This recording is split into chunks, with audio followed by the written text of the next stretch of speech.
Seluruh anggota Kabinet Indonesia Maju diklaim saling berintrospeksi setelah Presiden Jokowi marah-marah dalam sidang paripurna Kabinet beberapa waktu lalu. Untuk diketahui, Presiden Joko Widodo melontarkan pernyataan keras, termasuk mengancam bakal melakukan reshuffle kabinet ketika berpidato di hadapan menteri-menterinya.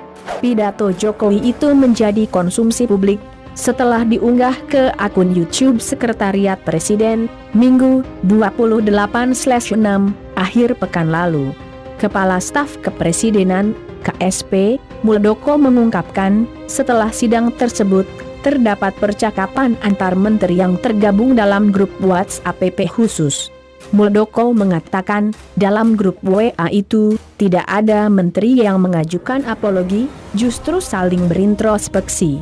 Kami punya WA grup sebenarnya, lebih kepada masing-masing menteri introspeksi, kata Muldoko saat menghadiri dialog melalui siaran langsung Instagram, Kamis, 2 Juli 2020.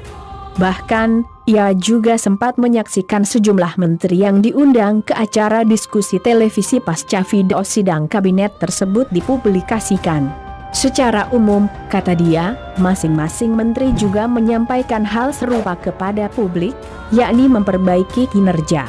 Muldoko mengungkapkan, ketimbang membela diri, para menteri yang sudah dimarahi Jokowi malah mulai sibuk melakukan perbaikan-perbaikan. Bagaimana mencari sebuah terobosan-terobosan sehingga semuanya itu berjalan dengan efektif dan efisien, itu yang betul-betul diinginkan Presiden, kata dia. Di tengah suasana bencana non-alam pandemik virus corona baru, COVID-19, yang dihadapi masyarakat, tiba-tiba muncul sebuah polemik baru yang cukup mengagetkan, yaitu Presiden Joko Widodo marah-marah ke jajaran menterinya. Meski kemarahan Jokowi didasarkan pada ketidakseriusan menangani pandemik COVID-19, namun yang menjadi titik perdebatan justru proses dari terungkapnya kejadian ini. Sebagaimana diberitakan kantor berita politik RMOL sebelumnya, pidato marah-marah Jokowi sebenarnya terjadi dalam rapat kabinet tanggal 18 Juni 2020. Namun video acara ini baru diunggah 10 hari kemudian, tepatnya tanggal 28 Juni 2020.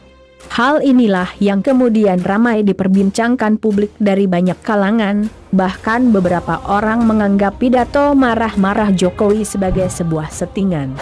Pandangan yang hampir serupa juga disampaikan pengamat politik dari Universitas Syarif Hidayatullah UIN Jakarta Pangi Syarwi Caniago.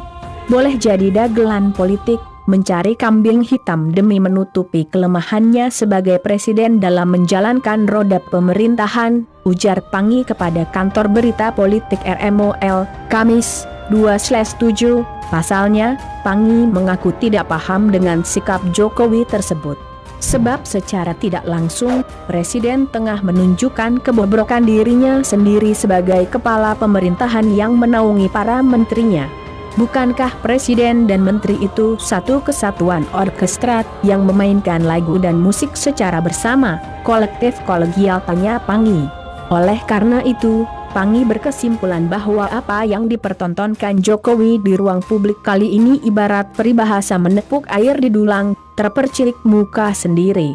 Ini adalah dagelan politik yang sedikit agak memalukan. Pada saat yang sama sebetulnya Presiden membuat pengakuan atas kegagalannya dalam memerintah atau memimpin lewat kinerja menterinya yang inkompeten, ucapnya. Di sisi lain kemarahan pejabat di ruang publik seringkali dijadikan sebagai alat politik, yang ini adalah kesempatan bagi Jokowi untuk terus memposisikan dirinya terlihat cuci tangan bersih, pungkas Pangi Syarwi Caniago. Setelah marah-marah dalam pidato sidang kabinet 18 Juni lalu, Presiden Joko Widodo menyatakan bakal mereshuffle para menteri yang dianggapnya tidak serius bekerja menangani dampak pandemik virus corona baru, COVID-19. Pernyataan Jokowi ini mendapatkan beragam komentar dan tanggapan dari banyak pihak, salah satunya juga disampaikan oleh pengamat politik Pangi Syarwi Caniago. Menurut dosen ilmu politik Universitas Syarif Hidayatullah UIN Jakarta ini, Jokowi harus berhati-hati menentukan orang-orang yang layak jika ingin melakukan bongkar pasang kabinet. Karena bukan tidak mungkin nantinya ada intervensi dari partai politik pendukung pemerintahan. Apabila intervensi parpol dalam penyusunan kabinet dan reshuffle cukup tinggi, akan mereduksi kekuasaan presiden, hak prerogatif, ujar Panggi kepada kantor berita politik RMOL, Kamis, 2/7. Terkait marah-marah Jokowi kala menyampaikan rencana mereshuffle kabinetnya, menurut Panggi hanya sebatas hukum alam dari apa yang dilakukan Jokowi sebelumnya. Kemarin hanya bagian dari kausalitas. Akibat presiden salah menempatkan pembantunya, tidak menjalankan hak prerogatif secara maksimal, belum lagi tidak menempatkan menteri berdasarkan basis the right man on the right place, sesuai kapasitas keahliannya, ungkapnya. Namun nasi telah menjadi bubur, dalam arti Jokowi telah menyatakan akan mereshuffle kabinetnya. Meskipun kata Panggi, dalam implementasinya nanti bakal diragukan, karena dasar menilai pergantian menteri tak jelas tolak ukurnya. Problemnya, siapa yang menilai kinerja menteri? Institusi resmi yang independen yang mana? Seperti evaluasi kementerian dilakukan Unit Kerja Presiden Bidang Pengawasan dan Pengendalian Pembangunan, UKP 4, era Presiden Susilo Bambang Yudhoyono, SBY. Panggi bertanya-tanya. Apakah Jokowi menilai sendiri kinerja menterinya berdasarkan bisikan inner circle orang kepercayaan? Atau Presiden menilai pakai dukun atas kinerja menterinya? Bagaimana mengukur kinerja menteri berbasiskan apa? Ini yang buat kita pusing pala Barbie, pungkasnya. Menko Polhukam Mahfud MD berbicara tentang dua alasan pemerintah tak setuju pembahasan RUU haluan ideologi Pancasila, HIP, berlanjut saat ini. Alasan pertama adalah tak dicantumkannya CAP MPRS nomor 25 tahun 1966. Akhir-akhir ini terjadi perdebatan panas ketika muncul rancangan undang-undang haluan ideologi.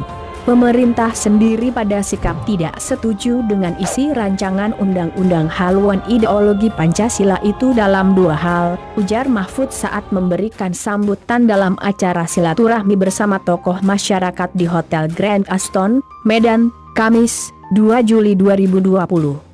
1. Tidak setuju kalau tidak dicantumkan CAP MPRS nomor 25 tahun 66. Pemerintah tidak setuju. CAP MPRS nomor 25 tahun 66 suatu ketetapan yang mengatakan bahwa Partai Komunis Indonesia itu dilarang dan dibubarkan. Kita tidak setuju kalau itu tidak dimasukkan, karena itu yang menjadi penolakan masyarakat, sambungnya. Dia mengatakan hal tersebut merupakan sikap pemerintah. Alasan kedua adalah soal isi RUU yang disebutnya memeras Pancasila menjadi Trisila dan Ekasila. Kita katakan pemerintah akan sampaikan sikap itu. Yang kedua, kita tidak setuju juga kalau Pancasila itu diperas menjadi Trisila, Trisila diperas lagi menjadi Ekasila, ujarnya. Mahfud menyebut konsep Trisila dan Ekasila itu memang ada. Namun konsep itu merupakan sejarah, bukan dogma. Apakah ada konsep Trisila Ekasila itu? Ada. Tetapi itu sejarah, bukan dogma. Sejarah ketika dirumuskan dulu. Isinya idenya ada 5, bisa diperas menjadi 3, bisa diperas menjadi 1, itu sejarah, ucapnya. Bagaimana menurut kalian? Silahkan berkomentar dan jangan lupa di subscribe channel ini untuk mendapatkan berita-berita terbaru.